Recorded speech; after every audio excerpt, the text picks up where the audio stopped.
Merci. Mesdames, Messieurs de la presse, chevaliers de la plume, merci d'être venus nombreux dans cette magnifique salle au fin de conférer avec moi, votre humble serviteur, sur la contribution que j'ai apportée dans la modification du Code de la famille de 1987. D'entrée de jeu, je tiens à préciser que ma proposition de loi renferme 55 articles. Ces 55 articles portent essentiellement sur des questions fondamentales liées à la succession, au trust, aux régimes matrimoniaux, aux libéralités, à la succession, mais aussi aux fiançailles et à la polygamie. La question de la dot, évidemment, celle qui est plus amplement développée dans la cité, n'occupe qu'une infime partie, soit 4 articles sur 55 articles. Pour vous permettre de comprendre et de maîtriser les différentes innovations structurelles que je tente d'apporter dans ces textes, je m'en vais vous signifier au préalable que ce texte a 12 innovations, parmi lesquelles il y a la question notamment de la succession. Cette proposition de loi participe au renforcement juridique de la protection pénale de la succession. Elle répond à de nouvelles préoccupations de dévolution successorale. Sur la question de la succession, elle assure la protection pénale de la conjointe survivante et des héritiers de la première catégorie contre les intrusions des tiers de mauvaise foi. Désormais, avec cette proposition de loi, il est strictement proscrit à quiconque de mauvaise foi d'expulser la conjointe survivante ainsi que les héritiers de la première catégorie de leur seule maison d'habitation. Ma proposition de loi vient renforcer aussi la question de la pénalisation et de la protection, si vous voulez, juridique de la liquidation. Aujourd'hui, la procédure, la désignation du liquidateur dans la législation en vigueur laisse un goût d'inachevé. Et en conséquence, plusieurs successions sont en guerre. Plusieurs enfants du même lit ou des lits différents sont opposés en justice au motif pris. La question de la désignation du liquidateur et même celle de la liquidation ou même de l'ouverture de la succession n'a pas été suffisamment clarifiée par les législateurs. Et donc, cette proposition de loi vient apporter des réponses adéquates. Désormais, on ne peut désigner un nouveau liquidateur sans que celui qui l'a été de manière testamentaire ou à la suite d'un conseil de famille n'en ait été relevé. Et ceci protège toutes les successions des intrusions des personnes de mauvaise foi. Au-delà de la succession, cette question insère la notion du trust. C'est une notion nouvelle certainement que je vais devoir expliquer, que j'ai dû transposer du droit canadien. Parce que ce mécanisme nouveau a fait des preuves au Canada, pour votre information. La France l'a transposé et les États-Unis à un moment donné. C'est grâce à ces mécanismes, finalement, que les grandes entreprises et les grandes marques internationales ont été préservées. Je cite notamment Coca-Cola aux États-Unis, Peugeot, Michelin. C'est quoi le trust? Le trust est un mécanisme post-moderne de transfert des actifs successoraux ou des protections juridiques des gros héritages et voire même des transmissions transgénérationnelles des richesses. J'ai remarqué ceci au Congo, que généralement après la mort du Dekuyus, de grosses successions sont laissées à la merci des prédateurs. Et comme conséquence, ces successions disparaissent. Après la mort de leur titulaire, il vous souviendra certainement, dans ces pays, Dieu a élevé des gens qui comptaient des millions, qui ont engagé des millions de Congolais. Mais finalement, après leur mort, les entreprises ont fermé des portes. Je vais citer M. Bonanza, qui était une grande machine industrielle ici. Après sa mort, l'entreprise a fermé et tous les travailleurs renvoyés au chômage. Je vais parler de la succession d'Okolo et de la succession Bingoto. C'est des grandes successions qui ailleurs pouvaient s'évaluer en argent. Et ailleurs, des successions de cette envergure sont considérées comme étant des grandes machines fiscales au service de l'État. Le trust consiste en ce que le Dekuyus, avant sa mort, décide de transférer une partie de ses actifs successoraux à une société fiduciaire ou à un cabinet d'avocats, à charge pour celui-ci ou pour celle-ci, selon le cas, d'en assurer la rentabilisation financière et de partager les bénéfices qui en résulteraient au seul intérêt de ses successibles. Et donc, par conséquent, dans les jours qui viennent, si cette proposition de loi venait à être promulguée par les chefs de l'État, les Congolais ne seront plus renvoyés au chômage après la mort des promoteurs des grandes entreprises. Il est décédé, voilà, vendons tout ce qu'il a laissé, sortons de l'indivision. Non. Je pense qu'il est grand temps que nous puissions assurer la sécurité juridique des emplois au Congo. Et que nous puissions également assurer la protection juridique des gros héritages, mais également leur transmissibilité à une certaine génération.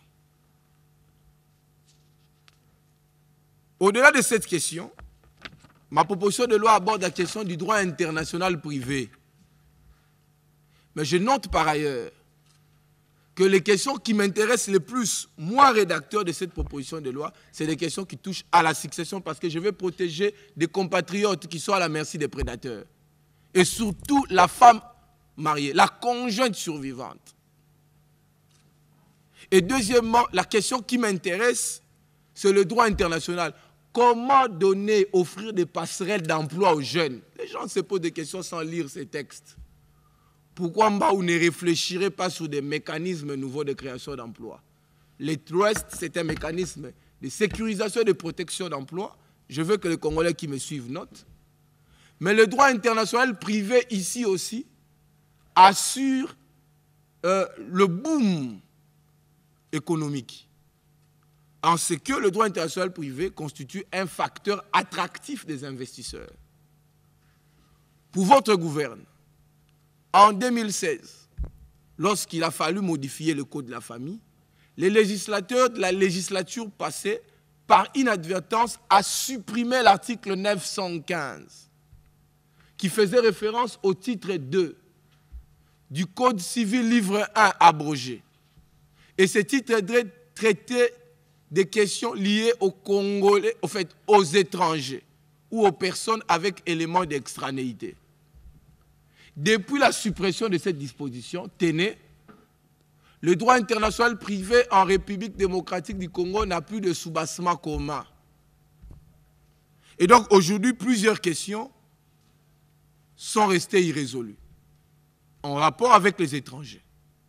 Des questions, par exemple, liées aux règles de forme relatives à l'établissement des actes d'état civil, c'est-à-dire des actes de déclaration de naissance, des mariages et des décès, et même des actes de dernière volonté. Quant à leur forme, il n'existe pas, proprement parlé, des règles en droit positif congolais après la suppression de l'article 915.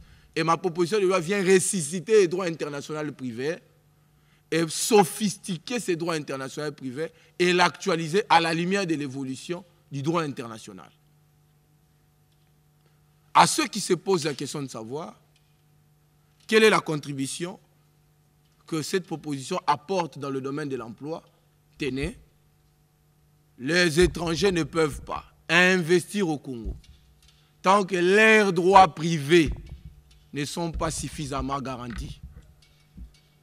Et la moitié des investissements au Congo relèvent des capitaux étrangers. Et pour assurer la sécurité juridique et l'attractivité des capitaux étrangers, cette proposition de loi vient faire renaître le droit international et assurer la sécurité juridique quant à la forme et même quelque peu, à une certaine mesure au fond, les transactions intervenues entre les personnes étrangères. Et même là, il y a une question que les Congolais n'osent pas se poser en rapport avec le droit international privé. C'est celle en rapport avec les mariages intervenus entre un Congolais et un Français à Brazzaville, au Congo-Brazzaville. On applique quel droit? Nous apportons des règles de procédure. Une Zambienne qui a épousé une Congolaise katangaise à Lubumbashi, mais ils viennent divorcer à Kinshasa, on applique quelles règles? Cette proposition de loi apporte des réponses adéquates aux questions liées au droit international privé. Et dire que cette proposition de loi doit s'arrêter là, c'est refuser aux nombreux des Congolais la possibilité d'épouser les étrangers. Mais en même temps, c'est interdire aux étrangers la possibilité d'investir au Congo et d'être convaincus que leurs droits internationaux privés ont une garantie certaine en droit positif congolais.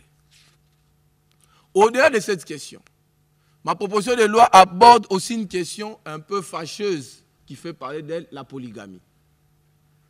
Il y a un débat intéressant au niveau de l'Assemblée nationale autour de la polygamie. Mais beaucoup de Congolais qui ne me suivent pas ont cru comprendre que j'ai proposé l'insertion de la polygamie comme innovation. Non, je suis homme d'église, je suis pasteur, je pénalise la polygamie dans sa version polygynique et polyandrique. Donc je ne peux pas limiter les taux de la dot et ouvrir la porte à la polygamie. C'est du désordre sociétal. Dans l'intérêt supérieur des femmes mariées, je pénalise la polygamie. Si l'Assemblée nationale estime qu'il faut revoir cette question, libre à elle. Moi, j'apporte une contribution comme homme d'église. Parce que ce pays a été dédié entre les mains du Seigneur par le président de la République, Félix Antoine Tshisekedi. Et je m'inscris dans la même veine. Parce que Dieu a besoin de nouveaux esprits dans les institutions. Et moi, j'apporte une rénovation. J'assure la sécurité juridique du foyer conjugal, qui est en quelque sorte le fondement même de toute société cohérente. On ne bâtit pas la société à partir d'en haut. On bâtit la société à partir d'en bas. Et le bas, c'est la famille. Il faut asseoir des valeurs. Voilà mon ambition. Au-delà de cette question, il y a la question de la fixation du domicile. Les femmes vont se poser des questions. Mais pourquoi seulement vous donnez plus d'avantages aux femmes? Oui, je donne les avantages aux femmes parce que les femmes sont quelque peu marginalisées depuis 1960 à ce jour. J'estime que la réforme de 2016 qui a reconnu la capacité de la femme mariée n'a pas réglé toutes les questions relativement aux droits de la femme. Ainsi, avec cette proposition, désormais, une femme qui exerce une fonction importante et hyper rémunérée peut décider de la fixation du domicile, mais après accord avec, évidemment, son époux. Parce qu'au Congo, il y a des cas très patents. L'homme, il est huissier de justice. La femme est nommée comme ambassadrice plénipotentielle à l'ONU, à New York. Et l'homme ne veut pas que la femme aille travailler et ne veut pas suivre la femme parce que le code de la famille dit ceci, que la femme doit suivre l'homme en quelque lieu qu'il se trouve. Alors que le choix du domicile doit être fixé dans le seul intérêt supérieur des enfants. Est-ce que doit-on laisser ces enfants étudier dans un complexe scolaire de Kinshasa parce que papa est huissier? Ou doit-on donner la possibilité à maman de ramener et papa et les enfants à New York parce que maman est désormais nommée comme ambassadrice plénipotentiaire? C'est des questions d'équilibre. Je règle la question des fiançailles, c'est justement pour moraliser notre espace sociétal, mais je règle aussi la question du mariage. Je sais certainement, beaucoup m'attendent sur cette question du mariage. Sur cette question, j'aimerais apporter une précision de taille. Ma proposition ne fixe pas la valeur de la femme. Par contre, elle fixe la valeur dotale. Il y a une nuance de droit à établir entre la valeur intrinsèque de la femme et la valeur dotale. C'est tout à fait différent. La femme, naturellement et intrinsèquement, n'a pas de valeur quantifiable. La femme est une bénédiction de Dieu. La femme ne peut être évaluable en argent. Et donc, arrêtez de considérer à chaque fois que quand vous amenez vos filles au mariage, il existe derrière cette transaction une espèce de vente. Il n'y a pas vente. La dot lie, le mariage lie deux familles. Et la valeur dotale n'est pas à confondre à la valeur intrinsèque de la femme. Ainsi, ma proposition de loi apporte 3 grandes innovations sur la question de la dot. La première innovation porte sur la liste dotale. La deuxième innovation porte sur la fixation du montant de la dot. Et la troisième innovation porte sur l'organisation des cérémonies festives et des questions connexes. Sur la liste dotale, ma proposition de loi apporte 3 innovations. La première innovation est celle en rapport avec l'interdiction d'insérer sous la liste dotale des objets qui ne relèvent pas de la coutume. C'est une forme d'authentification de la coutume. On ne peut pas faire le culte de la coutume et la combattre. Ce qui revient à dire qu'il est interdit dans ma proposition de loi de recopier servilement les effets et les objets qui ne relèvent pas de la coutume envisagée dans le cadre de la dot. Et je tiens à préciser que ma proposition de loi n'annule pas tous les effets coutumiers. C'est-à-dire, par exemple, chez les Bashi, les vaches restent, c'est la coutume des Bashi. Mais on y ajoute simplement l'enveloppe à côté. Chez les Luba, les fusils restent. Chez les Bakongo, la double facturation reste. Chez les Bamongo, nous maintenons la pirogue. Mais ce qui est proscrit, il est proscrit aux Mongo qui doivent demander la pirogue, d'y ajouter en sus de la pirogue les vaches qui relèvent de la coutume des bâches. Où est le mal? Deuxième innovation sur la liste dotale, c'est l'interdiction d'insérer les objets modernes. La dot a perdu toute sa valeur coutumière. Aujourd'hui, les jeunes gens sont butés à des difficultés telles que, lorsqu'ils sollicitent les listes dotales, en sus des effets coutumiers, machettes, ainsi de suite, ils voient apparaître des objets modernes. Écran plasma. Ça, j'en interdis.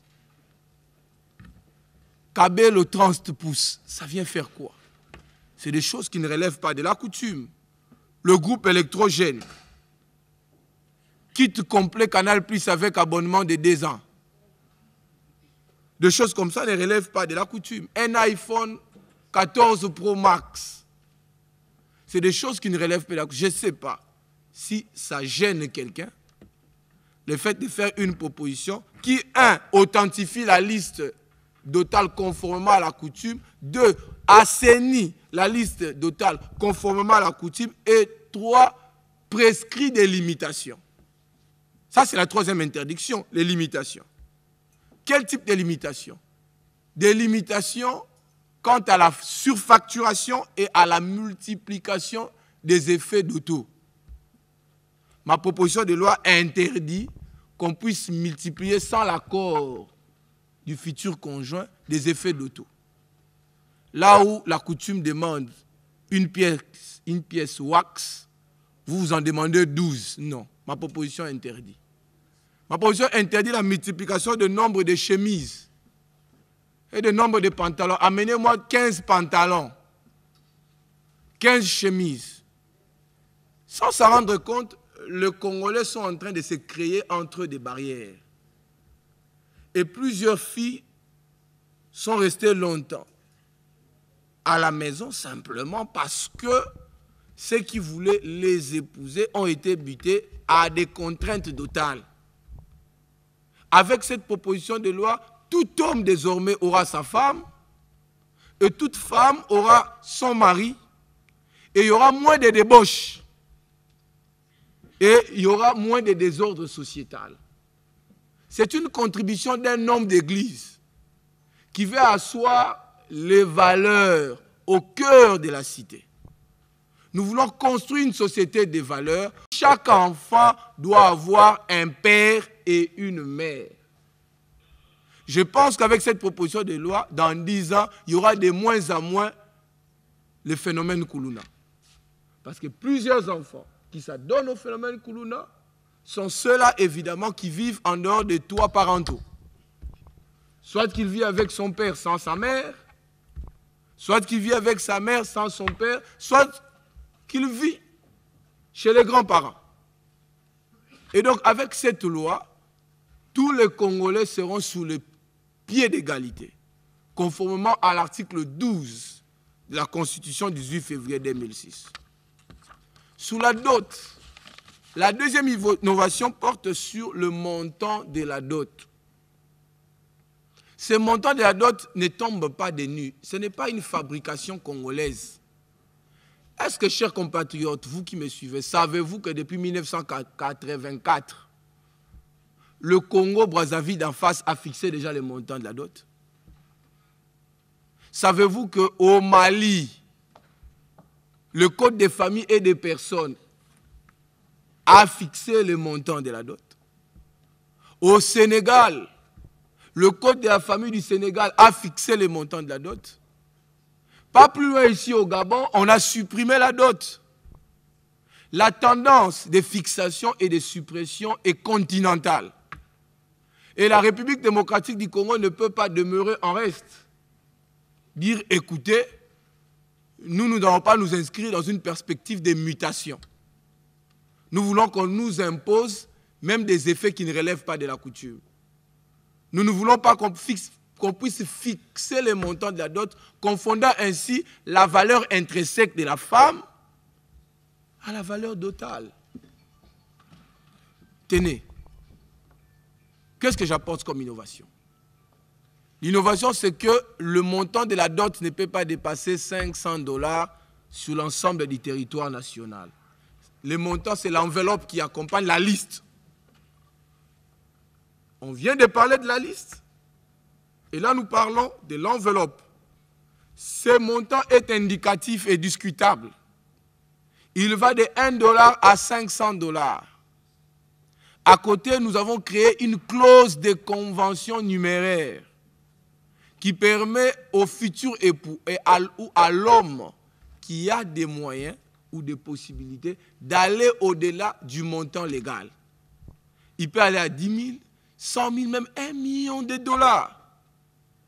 Pourquoi voudriez-vous empêcher aux Congolais moins nantis de se marier parce que vous avez de l'argent? Parce que vous pouvez épouser à 20 000, à 30 000, vous pensez que la question de la fixation est une question banale, alors qu'elle est précieuse pour certains couples qui vivent en union libre, qui attendent la fixation pour légaliser. Ils ont perdu le sens d'honneur et de la dignité.